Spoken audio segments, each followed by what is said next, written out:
We know that every woman without hormones will have an increased risk of all the inflammatory diseases. So heart disease, osteoporosis, type 2 diabetes, Parkinson's disease, dementia, non-alcoholic fatty liver disease, cancers. That is fact. Well, hang on, I'm white, I'm middle class, I'm educated, I'm a menopause specialist, I'm a doctor, and I can't get HRT. So what does it mean for the majority of women who are not as privileged as me? My mission is to improve the global health of women. Don't do this alone. Speak to others. But there has to be a caveat that don't believe everything that everyone tells you.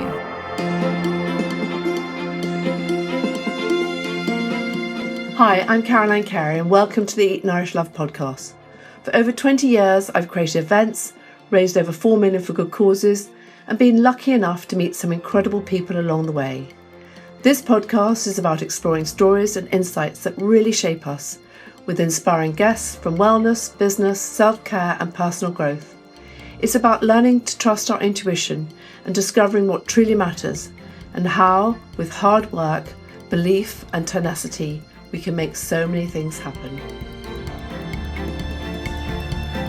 So, good morning, Louise. I'm so excited to have you on this podcast because we're going to be doing an event quite soon in the next few weeks, aren't we? Yeah, very excited. Down here in Tidworth, exactly, etc. So, Louise is a physician, a women's health specialist, a member of the UK government's Menopause Taskforce.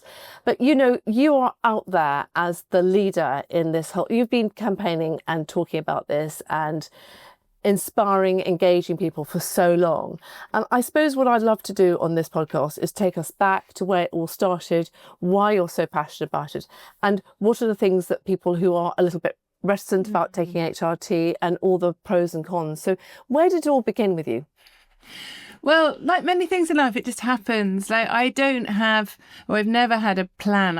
I'm always jealous of people that have their 5 and 10 year plans. So I've never had one. And this is sort of morphed really by circumstances and knowledge and experience. And so I've always been interested in a doctor and in empowering my patients, and my patients being central to everything that I do.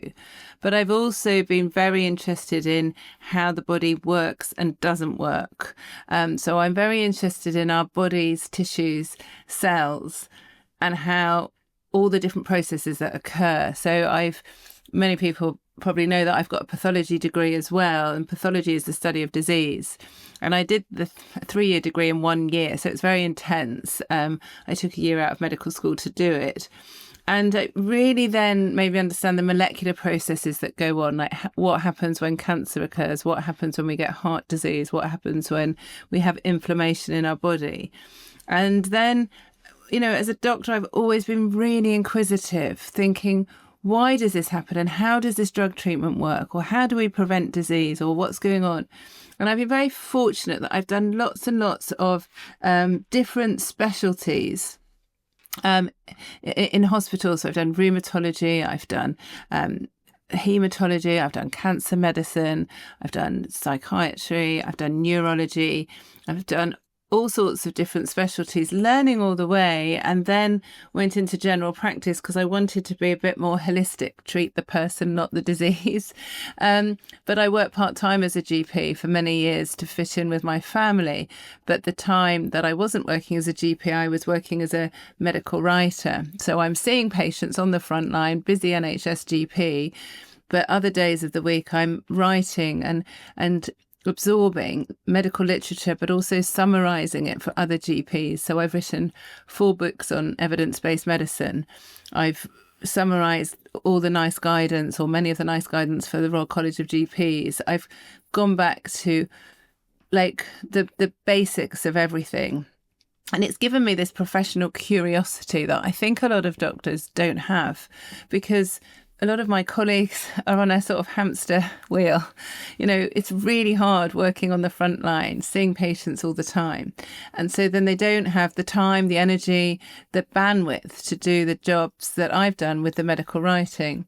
And then it all just worked together, really. I was asked in 2015, so 10 years ago now, nearly, to summarise the NICE menopause guidance that came out by the Royal College of GPs. Asked me to just summarise them for busy GPs. So I read them all, obviously, went back and read the Women's Health Initiative study, which is this big study from 2002 that's scared the world literally away from hormones. And just thought, hang on, what's going on here? Like, why are people not thinking about hormones to prevent disease as well as to help symptoms? So wrote a summary. And then around that time, I was 45. So my friends were starting to experience symptoms, but they were coming out of their own GPs with antidepressants. And I was like, hang on a minute. There's one thing not having hormones, but there's another thing being medicalized for something that is inappropriate. Like, you're not depressed. We were out the other week. You know, I see you at the school gate. You're happy. I said, well, the GP says HRT is too dangerous and all I can have for my mood and my sleep and my flushes is these antidepressants. So then I was just like, hang on, this is not right. So I thought, right, I'm going to use my medical writing to help empower women. I'm going to try and set up a clinic. And I went to various NHS menopause clinics, of which there were vanishingly few then. There's still not many now, but they were run by gynecologists who said, no, you're not a gynecologist. So we don't really want GPs working with us. So I did it privately one day a week, thinking I'd just help a few of my friends. And then it just became incredibly busy. But I was hearing these stories of women, and I still do, who've really struggled to access hormones, which is what they want. So it's sort of made me work harder to educate people, but then it's made the clinic busy. But then I've also then obviously developed Balance app, which is a free app so people can get information. And my work is just based on, you know, knowledge, experience. And I have a huge amount of clinical experience, but I have a lot of academic knowledge as well. But also around that time, I started to experience symptoms without realizing. And it's not until you suffer something yourself, you realize how bad something can be. But I didn't realize because, you know, this was 10 years ago. I wasn't as clinically experienced. I didn't have any hot flushes. The night sweats I thought was a lymphoma. The brain fog and wasting migraines, I thought maybe I've got a brain tumour or something because my father died from a brain tumour, and I just didn't really join the dots. And I was very close to giving up my job because I couldn't remember drug names. I was close to leaving my husband because we were just shouting a lot. The children hated me. I had joint pain. I stopped doing yoga, and honestly took me it didn't take me. It took my middle daughter actually diagnosed my perimenopause one day and joined the dots for me. And then I thought, hang on, and then I actually couldn't go and get HRT because the GP is the same as my friends who's doling out antidepressants. So then I'm like, well, hang on, I'm white, I'm middle class, I'm educated, I'm a menopause specialist, I'm a doctor, and I can't get HRT. So what does it mean for the majority of women who are not as privileged as me? And I go back to, you know, the reason I went into medicine was to help people and not be judgmental and to help as many people as I can. So that's why I'm sort of just being catapulted into this space of horror. And it is horror because the stories I hear every day are just unbearable, actually. And they're getting worse, you know. So it's interesting because, so two things I want to just go back on there. It's interesting, isn't it, when you're in the work that you're in, but you can't see it. So you had a blank there, didn't you? Although you were studying it, you were so knowledgeable about it, and that actually you didn't identify yourself, and that must have been that must have been quite challenging, really. Well, I think the thing is, I probably talk on behalf of lots of women here, is that we're not very good at looking after ourselves. You know, I've got 3 children, a busy job. My husband's really busy NHS surgeon. You know, life is busy. And so then you gaslight yourself and think, oh, well, I'm like this because I'm not coping very well with my work. And I'm crying at work because I'm, you know, it's just difficult and it's busy and I can't cope. And I've now got the 3rd child to look after. And you just think there's something else going on. And as a doctor, it sounds a bit silly, but I don't really like going to see a doctor because I think I'm wasting their time. And, you know, I've been ill before with various conditions. And when you're really ill, of course, you get help. But if you're not really ill, you just think, well, what are they going to do? So you don't really think about going to see a doctor when you've got all these different symptoms that are just a bit annoying, but you don't really know what's going on. Yeah, it's interesting because my father was a doctor. He was a specialist in medicine, and he did occupational medicine. So he worked for all the big industries. So when he was luxury to industry, really. And, but he had so much more time because it was listening and going to, it was just so different medicine there. And then, and he was one of the doctors that resigned in the 60s. Right. So when there was a big resignation about all the admin, all the paperwork, everything, when they were changing the NHS. So, and actually he lost his National Health Service pension, which was a big one because he stood up for what he believed in, which is, I think, is pretty commendable. The other area that you mentioned here, which I think is very interesting, is you talk about all the different areas that you cover, so all the different areas that you specialise in. So people don't realise that hormones affect everything, don't they? From the joints to the, if you've got arthritis, all these different things. Where are hormones not involved in your?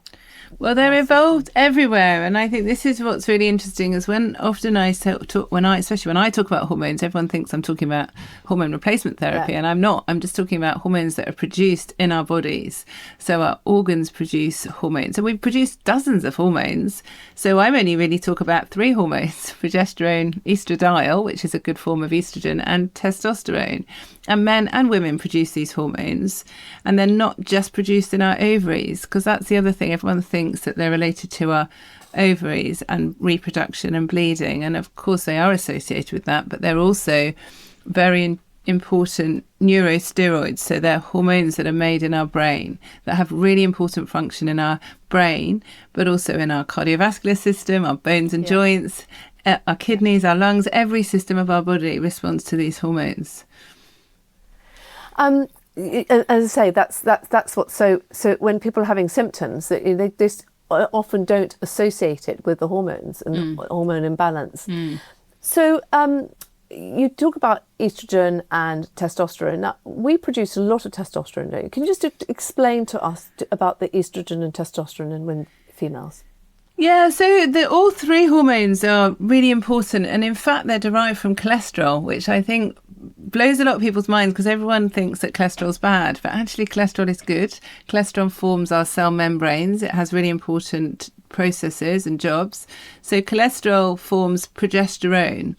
So progesterone is a really key master hormone, really, and then it gets broken down by different enzymes and pathways to testosterone. Testosterone then gets aromatase, so there's an enzyme called aromatase which converts it to estradiol. Really important, but progesterone also forms cortisol, and a stress hormone, and cortisone, which reduces inflammation. So the hormones don't work in isolation. But the problem with testosterone is even what it's called, because it's obviously initially they talked about testes and men, so it's got the word test in it. So people then immediately think, oh, it's a male hormone, but it's not. It's a female hormone, and it's the most biologically active hormone we have. It has really important works in lots of cell processes. It's very anti-inflammatory. It's really important, but we produce more testosterone than estradiol when we're young, and then levels start to decline on average in our late 20s, early 30s. And then there are obviously the different areas of, because there's, I'm trying to remember what the different hormones are, the bioidentical hormones, and can you just talk us through all of that? Because I think that's quite confusing for people. Yeah, so when we talk about hormone treatment, it causes so much confusion, and I'm really pleased that you've asked, but people usually use the letters HRT, or in other countries it might be MHT for menopause hormone treatment. Now, we're trying to get away from that, really, because it doesn't explain what it is. I really want, as a doctor, to be really precise in my language. So if someone is low in testosterone, I will give them testosterone treatment. If they're low in progesterone, I will give them progesterone treatment.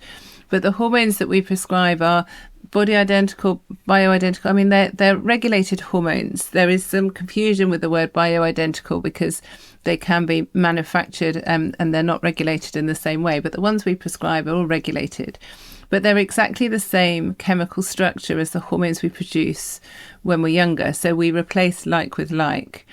The real confusion is that all the hormones in the past, and the ones where they did the studies showing harm, were synthetic. So they were chemically altered. So the estrogen wasn't estradiol. It was either made from pregnant horses' urine, conjugated equine estrogens, or it was ethinyl estradiol, which is a synthetic, different chemical structure. All the progesterone that it was in the older types of pills, patches, is synthetic. So it's a progestogen. It's not the same structure as progesterone. And testosterone, many people are scared of testosterone because they think about people in bodybuilding gyms injecting themselves with testosterone. But again, that is a synthetic form of testosterone, and all these synthetic forms are not going to have the same beneficial effects on our bodies and our brain and our cells. A bit like I often say to people, if my daughter ate fresh organic strawberries or she ate strawberry Haribo sweets, she might say, I've had strawberries today, and we'll easily know the difference between them. So, I prescribe the organic version, not the Haribos, whereas all the research, all the side effects, all the sort of risks, if you like, are with the Haribo synthetic version of hormones.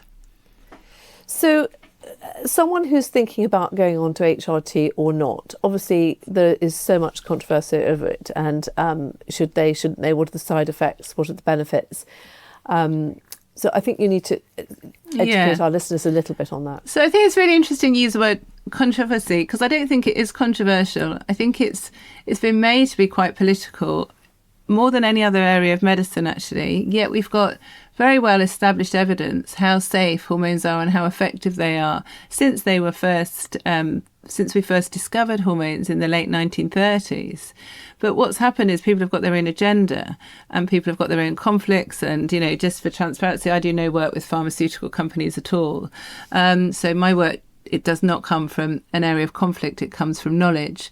But we've known for many years their benefits. And even, in the 1970s, I read some conference notes from an anti-aging conference from some very learned doctors talking about the benefits for dementia reduction, for osteoporosis reduction, for cardiovascular disease reduction, for osteoarthritis reduction in people who took hormones. And these were the synthetic hormones, actually. But we still knew that. In 1941, we knew that osteoporosis can be prevented in women who take hormones. Yet since this study came out in 2002, looking at the breast cancer risk that was actually wrongly reported to the medical and lay press, people have just become very scared for the wrong reasons. And as a doctor, whether I'm vocal like this or in the consulting room, my job is to educate people and allow them to make the choices that are right for them. But the problem is the right knowledge hasn't been out there. So there are benefits of taking hormones for symptom control and future health. The risks have been shown with the synthetic hormones, which I don't prescribe.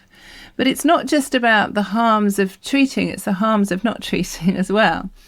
So, for example, if a woman wasn't taking hormones, she may or may not have symptoms, and it's always hard to know how many symptoms are related to a hormonal change. But we know that every woman without hormones will have an increased risk of all the inflammatory diseases. So heart disease, osteoporosis, type 2 diabetes, Parkinson's disease, dementia, non-alcoholic fatty liver disease, cancers. And that is fact. And it's a bit like saying if you don't exercise, you have an increased risk of heart disease. It doesn't mean you'll get heart disease, but there's an increased risk. And that's just what people need to know. But the problem is the space has been taken up with the risks of HRT, the dangers of taking it. And actually, when you read about the dangers, yes, that's with synthetic hormones, which are very different to the natural hormones that we prescribe. That's huge. In fact, my mother was, that was a long time ago. She went on HRT. She was one of the very few first people who sort of went on it. And I think it's always people think, well, I don't want to put something in my body that I would normally put inside my body. And I think that is for me, when I'm looking at everything that I do, I always think I don't want to put something in if I can try and produce it myself. But the thing is, you can't produce it yourself if you're menopausal. Your hormones will be low forever, and it's the most natural thing that I've ever prescribed as a doctor. But if someone had low iron, most people would agree to take iron. If someone had an underactive thyroid gland, you can live without your thyroxine. You might become quite tired and slow and put on weight, but people generally accept taking thyroxine. It's because of the stigma and the mislabeling and misjudgment of women that everyone is more concerned about taking natural hormones to replace a hormone deficiency, that, we're not designed, our human body is not designed to work efficiently without those hormones, because they're biologically active and work in every cell process that we have. So in terms of the menopause and perimenopause and everything, that, are you seeing that it's happening younger and younger in the generation? It is. So premature ovarian insufficiency, POI, affects women under the age of 40 who are menopausal. So it used to be about 1 in 100, so 1% of women. Recent figures show it's 3% of women. But, perimenopause is the time when hormones fluctuate. But again, I think, language is really confusing, because I see and speak to a lot of women with premenstrual syndrome, PMS, premenstrual dysphoric disorder, which is more severe form, PMDD, and postnatal depression, and people with polycystic ovarian syndrome. And these are all hormonal changes. But a lot of these women might be testosterone deficient on its own, or they might be progesterone deficient on its own. So a lot of women with PMS improve just with progesterone for a few days. So the language that we use can be quite scary, sort of labeling someone as menopausal or perimenopausal. But actually, if we say, well, look, there are times in your cycle that you're progesterone deficient, well, the most natural thing would be to top it up. The other thing to add is we have to remind ourselves that contraception is all synthetic. Every single contraception contains synthetic hormones. Yet somehow there doesn't seem a problem putting young girls, women on contraception, giving them an implant, giving them any synthetic hormone, which obviously does have risks associated with it. But then suddenly you talk about natural hormones and people seem scared. So it's very incongruous, actually, what's going on out there. And a lot of younger people with hormonal changes, increasingly, I see and prescribe natural hormones too, and they have transformational results.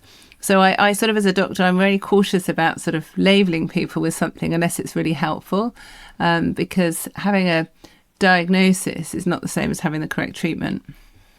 I think that's music to my ears, because I think, as soon as you diagnose yourself with something, or something's been diagnosed, you then live it and breathe it and go, and then you own it, don't you? Own the medical. Yeah, and you sort of can be a bit defined about it. And, our ovaries are active for many, many years, actually. I had a hysterectomy about 5 or 6 years ago, and I had my ovaries remaining in, and people thought I was mad. And I was like, well, no, because I think they're still squeezing out some hormones, and they still can be active in some women into their 60s or 70s. And we still produce hormones from our brain, from our muscles, for example. So there will be some women who are officially menopausal, if you look at the term, which means a year since your last period, but they'll still be producing hormones, whereas others might be having some periods, but they're feeling absolutely dreadful, and they've only got just enough hormones to give them periods, but they're still perimenopausal. And then that's why I think the whole definition of this year since last period is just rubbish, and it's just derogatory for women, actually. So, the whole aspect of midlife, hormonal changes, the menopause, and I mean, it's on every podcast that we're talking about, on every podcast, on every conversation. And I think it's actually almost confusing people, because there are a lot of people out there who are giving information out there because it's their personal journey, which is fine. Yeah. But I think it's really important, actually, just to let's talk about that. I mean, what's your feeling on that? I think it's a real shame for women. I'm, like I say, been an educator for many years, and I think women and men actually should have knowledge so they can make choices that are right for them. But there's so much noise out there, and people are really scared. And then there are people who think that their symptoms are some personal crusade. And someone spoke to me recently, and she said, I'm 41. I think I'm starting to get hormonal changes, but I'm looking forward to this next stage in my body and seeing how my body changes and develops. And I'm just like, I don't really understand, because it isn't just a natural process, really. It is, whether you argue if it's a disease or a disorder or a condition, again, it's just words. But what it is low hormones that increases risk of diseases. And I think it's almost irresponsible of the medical establishment to think that we can just watch people have this increased risk of diseases. You know, even if you just take osteoporosis, it affects around 1 in 2 women who don't take hormones over the age of 50. Around 1 in 3 women will have an osteoporotic hip fracture, and around 1 in 2 will have an osteoporotic fracture, like a fragility fracture. The mortality after a hip fracture is around 20% in a year. So 1 in 5 women will die a year after that. We know, like I've said, since 1941, that HRT reduces that risk. So we're denying women, and it's licensed, HRT is licensed as a treatment to prevent osteoporosis. Yet we're denying women that potential benefit for their bones for unfounded fears. Whereas, you know, as a doctor, we have no qualms in giving blood pressure lowering treatment to reduce risk of heart disease in women and men with raised blood pressure. So we have no qualms giving painkillers, antidepressants, all sorts of other anti-inflammatories. Yet everyone seems really resistant giving something that can help prevent future disease, which has a lot of personal sort of baggage, but also financial baggage. You know, it costs billions of pounds a year just for our NHS to treat these osteoporotic fractures. But I've already said there are other diseases. You know, it halves the risk of heart disease. Heart disease is number 1 killer in women globally, as well as dementia. But we know that people who take HRT are less likely to have dementia, and dementia increases the longer you are without your hormones. So it's just about the way it's framed. But the problem is, as you know, is that people are trying to sell their supplements, their books, their programs, their coaching, their whatever. And they don't see it in this way, because the longer women have symptoms, the more that they can sort of help. And then I think, just to add, is that people somehow think that hormones are going to do everything for us. And I would love to just take hormones and never exercise and never worry about what I eat or look at my well-being, but that's just naive. So we have to be looking at all of this. And it's a shame some of these people with their various agendas don't work together, because, of course, you know, the healthier we can be looking at our lifestyle as well as our hormones, it's got to be a joined up process. So give me an idea of your day. Really? Sort of routine? Yes, because if you talk about your exercise and your diet, so what do you recommend? You might not be every day. Well, no one wants my life. So I have quite bad migraine, and it's a chronic neurological condition that I've inherited from my mother and grandmother. And the reason I'm telling you that is because it rules my life, but it's actually a good thing in the fact that I get up the same time, I eat the same time, I'm very routine, because if I'm not, it will trigger migraines. Okay. So I want people to know that. So it's not that I'm just completely obsessed with my health, but I tend to get up between like 6 and 6:30. I do 20 or 30 minutes yoga every morning, and I always end in a headstand because it just makes me feel good. Then I have a shower, then I eat my breakfast, which is the same pretty much every morning. I make my own granola, have Greek yogurt and whatever fruit is of the season. And then I usually am at work. I depends on the day, but I see patients 1 day a week, which is the best day of the week without a shadow of a doubt. So I go to the clinic. Then I might be recording a podcast. I might, or like someone's podcast like yours, or go down to London and record mine. I'm very good at multitasking. So I'll be in a meeting, but I'll be checking my emails and I'll be reading a paper or doing something as well. And then I always make my own lunch, because again, if I had processed foods, it would trigger migraines. So I have to be really I'm always sort of preparing food the night before. And then I sort of work in the day, lots of meetings, lots of things going on, because obviously I've got the clinic, I've got my app, I've got a podcast, I've got my website, I've got my education that I do for healthcare professionals as well, and then my emails are like a waterfall, so I'm constantly trying to get through those as well. I look at social media, but in a very perfunctory way. I don't doom scroll. I will literally look at the DMs and see what's been coming through. And then I eat my supper quite early because of migraines, and then it gives me a bit of a fast as well, because if I fast too long, I'll get migraines. And then I just tend to work most evenings, but interspersed with that is my children. At the minute, it's summer holidays, so it's my daughter's 21st birthday tomorrow, so I'm trying to sort out that. Yeah. Oh, so there's always. No, but you know what it's like as a mum. You think you're all there, lovely, and then you get a phone call or something's happened, and then you're sort of juggling all the time. So yeah. I think that goes back to a choice. A lot of people said to me, why didn't you all those years ago go back? I mean, I'm married to someone. I am married, but he was in the army, and so we had many moves and children, and we home educated them. For to the 12, the boys, and about 9, but we did lots of different things. But I think I'd always chosen to have whatever I did around the children. So if I had to work to midnight or I had to work at weekends, I could. But actually, I was there at the school, I was there watching sport, I was there for them in the holidays.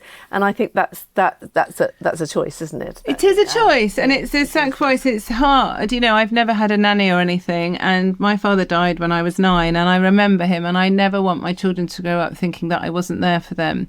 And it is obviously really difficult. My oldest daughter has chronic migraine. It's a lot worse than me, and she's under an amazing neurologist in Queen Square. But if she has a really bad migraine and can't speak, can't function, I have to I have to catch a train down to London very quickly and be there and tidy up for her and cook for her and sort all that out. And it's always difficult, but my children always come first, which it's hard when you've got a job, but it just has to happen. My husband's works really long hours, and when he's operating and on call, of course my job can be more flexible. It's part of my mission is very grandiose. My mission is to improve the global health of women, and I can only do that by allowing women choices and give them information that they want. And, I would be completely deluded if I thought I could do that all from having a clinic. And so I developed the app. So it's a free app that people can access and then be given information. So we're constantly writing more articles, giving more information through it. People can monitor symptoms. We've just created a new symptom questionnaire that has 72 symptoms on it because there are so many symptoms that can occur, which people like because it helps them validate and know what's going on. We've got a very active community section there as well. And it's been great, actually. It's been app of the day hundreds of times, actually, in many, many countries. And, people really find a lot of value from it, as in just because they can understand what's going on for them. So, yeah. You say it's free. So how have you managed to have something that's free like that? So there's a very small paid for section, but I fund it through a lot of clinic profits. So it's the same with a lot of my work, actually. I feel that, it's a privilege that women can come to the clinic. I feel very embarrassed that it's a private clinic because obviously the NHS are underserving women. The stories we hear in the clinic are harrowing. A lot of women come from psychiatrists and have had a really hard journey, and a lot of them can't afford to come. So, you've got to put your money where your mouth is, isn't it? And I don't have any external funding because it's really important that any money that I have is spent in the right way. So that's how we've managed to sort of keep it going. And it's done from what women want. When we set it up, we did a lot of market research asking women what would they find useful. And we're constantly using people to shape it in the right way. It's never going to sell anything. It's never going to sell supplements or anything. And it certainly will never sell consultations through it. It's completely separate to my clinic. So it doesn't have a hidden agenda. And I think people can see that and like that and trust it. And I think trust is what's really important. I think it's key. I think everything that we're doing, there's a big thing going on. I've just done a lovely podcast with two headmasters, and it wasn't so much trust, but it was about community and transparency and things. And I think that is really important because I think my daughter just posted something on social media. So your community are not your likes. Your community is your community, and you build that. And ultimately, it's that trust that someone can come to you and they know that you are giving them advice that they personally need, that you're looking at them, not as it's a transaction. And I'm not saying that lots of people do that. Of course, there are lots of people who are amazing at what they do. But I think I think actually that the Balance app does give that huge trust. So I think it's an amazing thing you've created there. Oh, thank you. And what sort of age are your patients? What sort of, do you see people from are you very quite a young age? So yeah, I mean, we're insured from 18, as there's always a grey area between 16 and 18, but I see a lot of young people as well, actually. I mean, the oldest patient is 91, so any age, but increasingly I see a lot of younger people with PMDD and PMS who are really struggling, or they've been given contraceptive, their mood gets worse, then they're on antidepressants, and they really need natural hormones. So no one is too young and no one's too old to have hormonal changes. And what about sort of pregnancy and women who want to get pregnant? Is it something that the hormones can help with too? Yeah, absolutely. It's very interesting, actually. Natural hormones can help improve fertility, and even testosterone can improve ovulation. And because they're natural hormones, people can take them even if they're having IVF. So if people become pregnant and they're on natural hormones, they usually stay on them, certainly until the placenta takes over and starts producing adequate hormones themselves. So yeah, and it's very sad. I see a lot of women who come from fertility clinics and they've struggled for many, many years. And then they've been told their anxiety, their low mood is because they can't get pregnant. And then they have hormones and they're like, wow, I wish I'd had this before. And how long do people generally stay on hormone the therapy? Forever. Can you go on forever? Yeah, because they're always going to have low hormones. So, using myself as an example, if I stop my hormones today, they're very short acting, they'll be out of my body tomorrow. But then I've got this increased cell turnover, this increased bone turnover, this increased risk of osteoporosis. My biggest fear actually is having osteoporosis of my spine, because I've doctored so many women with osteoporosis of their spine, and I just don't want it. I want to keep my bones and muscles strong. So if I stop taking my hormones, then that risk of osteoporosis increases. And therefore, I'm exposing myself to a risk that I don't need if I take hormones. But it's an individual choice. It's like taking any medication, any supplement. It's just reviewing it and seeing. It's very interesting, yeah, because I've got friends who's, who's got a mother who's got a spine like that, and it is very scary, isn't it? It is. I think people think with osteoporosis, they fracture their hip and then they get it repaired or get it replaced and off they go. The curvature of the spine, there's lots of these little fractures that occur. And people, coughing, sneezing can be really painful. And people find it very hard sometimes to digest food. They can't breathe adequately because they're stooped, their lungs don't fill to capacity. And it's a horrible existence. I used to do home visits on these women and just think, oh, I'd never want to be like that. But this was 20, 30 years ago. And as a GP, I didn't even think about the role of hormones. I'm just, it's madness, isn't it? Is it ever too late to start doing therapy? No, not at all, because one of the concerns has always been following this WHI, the Women's Health Initiative study, because they showed that older women who took hormones had a higher risk of heart disease. But they gave synthetic hormones, which we know are pro-inflammatory. They'll increase inflammation. So, of course, they'll increase risk of heart disease. When we give the natural hormones, we're replacing like with like. So we can give very low doses of oestrogen, progesterone, testosterone, and we know even low doses can help strengthen bones, improve that, or reduce the cell turnover, increase bone formation. So absolutely, I've got a lot of patients whose mothers actually come and say, I'd like to try some. They find that they sleep better, they think clearer, they get out of bed quicker, they have less urinary symptoms, and they put all those symptoms down to getting older rather than thinking it was due to their hormones. It's a hard one, isn't it? Because there's this concept, and I think this is, again, it's another conversation that's out there, is the fact that we just accept old age as old age, whereas I think as a generation we're saying no, it's not. We don't just say, oh, that's what happens when you get to 60, 70, 80. It doesn't have to be like that. No, I think I'm very keen on thinking about health span versus lifespan. So it's not the age we die, it's the journey to our age. We have to really wake up and think the last 10 years of a woman's life is often in poor health, worse than men's. And this has got worse over the last 20 or 30 years because we're living longer, which is great. But so many women spend the last few years of their life in nursing homes, in residential homes, in care homes, in sheltered accommodation. they have osteoporosis, they have some cognitive decline, they have weaker muscles, they have reduced mobility, they have urinary tract infections. They have all these things that actually could reduce just by really simple, very cost-effective hormones. How many people are doing the work that you're doing out there at the moment? So globally, there's quite a few. I'm in a very active WhatsApp group with a lot of Americans, actually, and some Australians. People in the UK, there are quite a few, but they're quite quiet about it because you probably realise I'm sort of in the firing line a lot, and no one wants to live my life because I tell you it's not much fun. So they quietly get on with it. But there's some great people doing some really good work, and it's all evidence-based. It's just because something about women's health has always just been quite political and misogynistic, really, I suppose.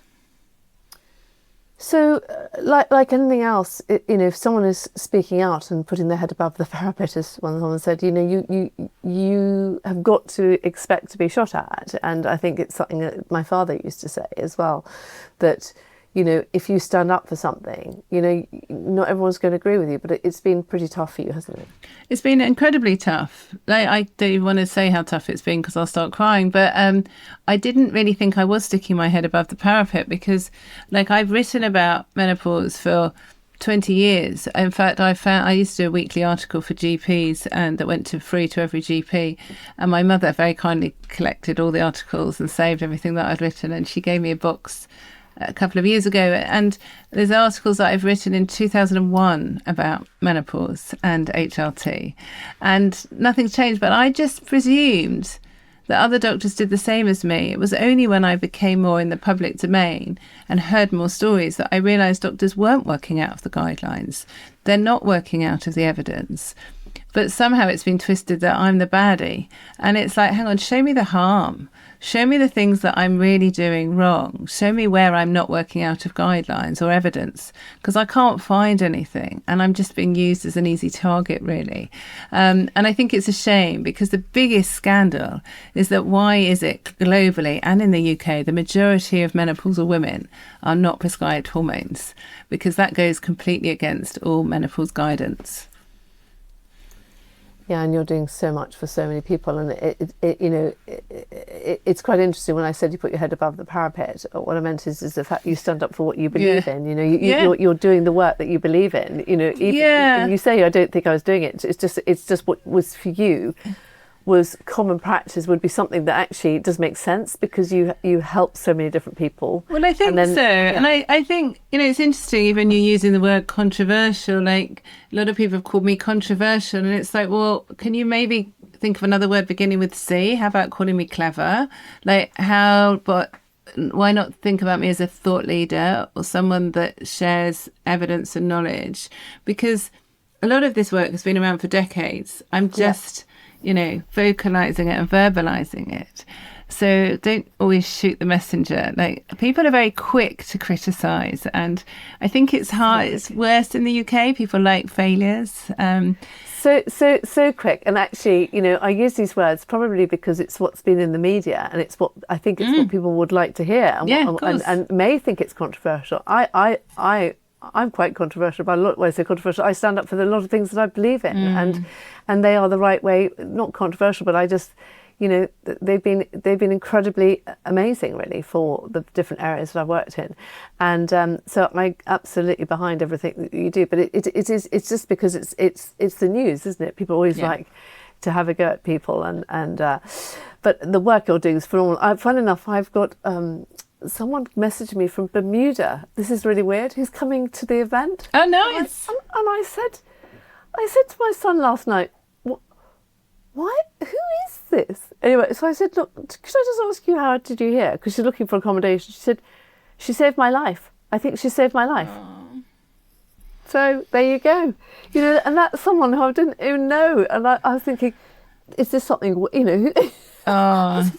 You need lots of people come from the UK, not from Bermuda, but that's good. Amazing. That's really amazing. Good. No, it's really good. So, and how do people get hold of you, and do they come to the clinic? How does it all work? Ideally not. The clinic really is a sort of side effect of my work, really. People should be receiving treatment in the NHS or in the healthcare system where they work, where they live. So the best way is just look me up on Dr Louise Newson, drlouisenewson.co.uk, and there's information about my podcast work that I do, but also there's lots of evidence-based articles there that people can find, and then I do a weekly YouTube as well. So just any ways of getting my knowledge out to people. You're very prolific out there, and it's amazing. I mean, you're inspiring, and the people you talk to, and it is extraordinary, and it's just it's wonderful. And I think this is something that I've said to a couple of people, that these podcasts, one of the reasons that it's so good is that actually you can get your information out, can't you, in a very nice way. I love my podcast. I mean, I set it up again to try and reach more people on my own, just like in the clinic, and it has morphed. We've had like 8.5 million downloads or something. But also I love it because I think it shows to people that I'm not a lone thinker. I meet with some amazing academics, really great doctors, clinicians, and I think it's nice for people to know that I'm not just on my own, because if you thought of as sort of a maverick, controversial person, people do go off on one, and I've got a lot of insight and knowledge, but I have I collaborate with a lot of people, and I think that's really important for people to see externally. But I think that goes back to the word we were talking about the community, and when you're working on your own, if you work with people, that, and again, it's all goes back to all these people that are worried about the loneliness and community. Well, pick up the phone and go and see people, and it's one of the reasons why I'm determined to keep these events and things that we do and bring people together, because actually it's a day out, it's a destination for people, it's bringing people together, it's having lunch, it's listening to some information. Well, I'm so looking forward to coming. I'm so selfishly speaking, so I've got some people coming with me as well, and one of them is one of my sort of dearest friends who I just don't see enough of because I'm too busy, and she's coming, and I'm hoping, I haven't asked yet, she's going to drive me so I can carry on working in the car, but it will be great just having a bit of a day out with her, and it is, these events like the one you do are so important, because it's so easy now to shop online, to stay in, to not get that feeling, and when you're with happy people, you just feel happier, and that sense of support and community, I think we're losing it so quickly. Well, it's huge, and the thing is that when during lockdown, I set up Eat Nourish Love because I didn't know what I was going to do with my fundraising and my events, because obviously that was all changing so rapidly, and then I just and then something happened, so they decided not to carry on an event for the charity that I've been running for 20 years. And someone said, well, you can't stop now because you put all your energy into it. And I went, I can't do this on my own. This is this is a big one. And actually I did. I then wrapped the brand around it. And I couldn't have told you this last year or the year before, but if you said to me, what does Eat Nourish Love stand for? And I would say, to inspire, engage and bring people together. And it's what I love. I do all the time. And then it's like, well, come on, I need everyone to come together now. Totally. And then this podcast is about belief, hard work and tenacity can make many things happen. And actually, I might change that around a bit. I would say, if you work hard and you've got tenacity, it gives you the belief, and then things turn around. Because you don't always start with belief, do you? No, and I think also, when you work with others, it does make you stronger. That's definitely for sure. I think sharing a problem is always really important, and having belief that others believing in you. A lot of people wonder how I keep going, but, my 3 daughters are massive advocates of my work, and they just wouldn't let me stop. And actually, I've already said how important they are. Like, I don't really care about what other people think so much. I don't do it for me. I do it as a voice for women. But like, when I say to them, I can't do it anymore, I'm going to stay at home and make cakes, they're like, no, you're not. You get out there. Oh gosh. Okay. So what age are your children? What age are your girls? Well, 22, 21 tomorrow, and 14. Yeah. And why are they so behind you? Did they just love your passion, your curiosity? I think there's 2 things. I think one is they've been with me on this roller coaster, and they've seen the way that various people have tried to take me down, and think whatever you do in life, people shouldn't be mean. We've grown up in a household where we're very kind and we're very honest, so we're not really an argumentative, shouty family at all. So when they've had various people, they're three girls, they've always had like a bit of bullying, a bit of whatever at school, especially when they're teenagers. They've just ridden above it. They haven't got involved in the detail because we've always taught them just ride above it, just ignore the bullies, know what you're doing is right and keep going. So when they see what's happened to me, they're just giving me my own sort of advice back. But now, they've got hormonal changes and they see people who are their friends, their colleagues, their teachers, their people they work with, struggling with their hormones, and they're really worried about the injustice of it all, and they realise the work that I'm doing is so important. My middle daughter said to me, oh, my boyfriend's mother knows who you are. And I was like, really? And she said, look, Mummy, you don't understand, everyone knows who you are. I was like, really?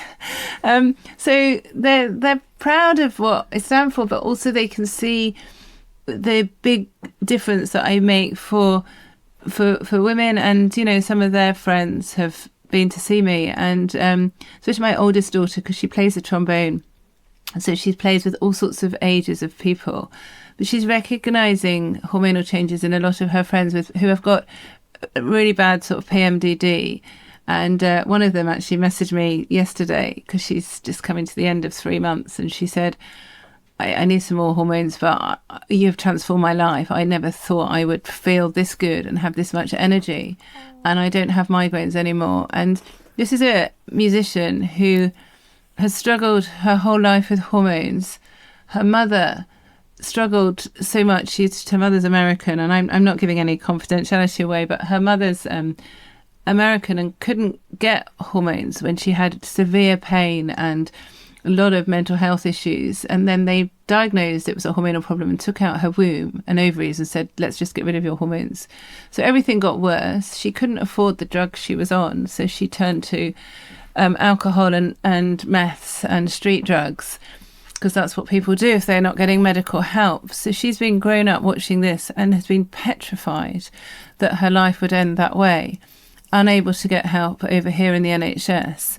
And it was only one time because they both have migraines, my daughter was talking and said, I think you need to speak to my mother. And of course I spoke to her and have helped her. But, she's one of millions of women and she's only 23. That was her whole life has changed by 3 months of natural hormones, So they can see it. They can see it better than a lot of doctors who have this willful blindness and are not wanting to help these people. You must go to bed at night and just obviously, but you must go to bed at night thinking, gosh, all the work that you're doing is so amazing. But actually, with that comes a lot of hard work and a lot of stuff. So I commend you what you're doing, because your voice out there is so strong and it's so empowering for women. And I think it's, this isn't just about, women, men. This is about something that wasn't talked about for so many years. Yeah, and there's so much misunderstanding, and I very much focus on my failures, so I go to bed thinking about all the things I haven't done and all the things I need to do. So I'm never going to rest on my laurels until people are listened to and believed. Actually, it's the lack of belief actually that goes on, which I think is really sad. I think you and I should have a conversation before we go to bed at night. I think we message about the same time, which is a bit crazy hours. I know. I think, and it's really hard, isn't it? Because but I think it's quite interesting, because I've had to understand that. Why do you go to bed with your negative, or why do you wake up with that negative? And why do those demons? I have to move very quickly when I wake up in the morning, because otherwise those demons hit me. Yeah. And I think it's because it's the nudge all the time. It pushes you to keep moving forward and keep doing what you're doing, as opposed to stopping you do what you do. But I have to put a lot of positivity on in the morning and journal and get it out of my head as well. Yeah, I've got an affirmation diary that my husband bought me for my birthday a couple of weeks ago, so I'm 2 weeks in and it's only 5 minutes, so I have to wake up in the morning and write all the good things that are going to happen and what would make my day good, and then in the evening I just reflect. And I'm doing it because, bless him, he bought it for me, but actually it's quite interesting.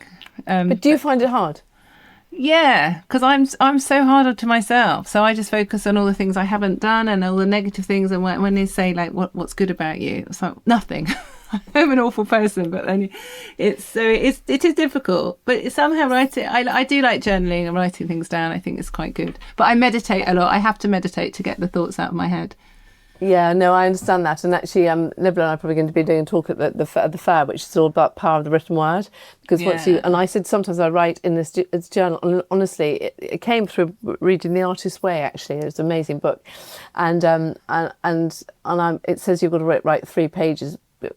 I do it or I don't, but sometimes I keep my pen on the paper, and suddenly at the 3rd page, the idea sparks and all the other stuff shifts, and it's really interesting because it's a meditative sort of practice, isn't it? But it is. And I write every day. I write lists of what I need to do. It's the way that I've tried various things online, and it's not the same as pen and paper, and just that feeling of the pen glide over the paper. It's interesting. Well, I'm so looking forward to you speaking at the fair on the 24th of September. So I'd like you just to leave our listeners with probably the 3 takeaways from all the work you do. What's the 3 key takeaways you'd like to leave our listeners with? Oh, well, the first thing is, download Balance, get information that's right for you. The second thing is, don't do this alone. Speak to others, but there has to be a caveat that don't believe everything that everyone tells you. So that leads on to the third thing, is just do what's right for you, and you know that you can change your mind, but know that everything is a journey, that you have to work it out for yourself, and don't let others dissuade you, persuade you. Just be really at peace with yourself, but look after yourself, I think, is the most important message, because if we've got self-love and compassion and kindness, that goes a long way. But we need to have our health, and never take your health for granted. Well, I think you do an extraordinary thing. I think so many people are very lucky to have you out there, and thank you for all the work you do, and please don't stop. You are incredible. Thank you. You are incredible. And it's not just, you're leaving a legacy, and it's not just about us as a generation. It's actually about our children and giving them information. And as you rightly say, for them to make their choices. Yeah. And I think that's really important. So where can people find you, and where is Balance? How do they download it? So Balance, you can just put in Balance on Google Play or the App Store, and then just go to my website, drlouisenewson.co.uk, and everything is just on there, so it's easy to find. Well, thank you so much for our conversation today. I love that, and hopefully our listeners will take a lot from that as well. And it's just lovely to know who you are as well. Oh, thank you. The power behind this. But thank you so much for today. Thank you.